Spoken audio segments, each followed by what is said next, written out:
que Joseph atikaka kimenisien mokolo mwana nzambe akotaka na ekulusu akompandre ke pasi monane ayokaki ekokani na pasi ayokisaka mabaya sete monene na loboko ya libaya ata lelileli kolela na eza ya ngoma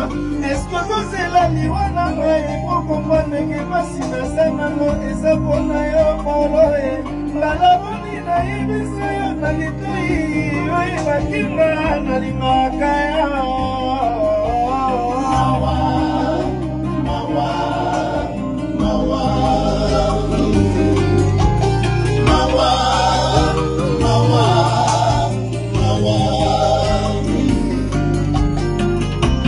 Kinga mosika mo Maria Shenamo manga madoshi na suke tapa likolo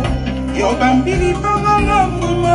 sisongo lobi ekomi ngai obetinga ba plan tito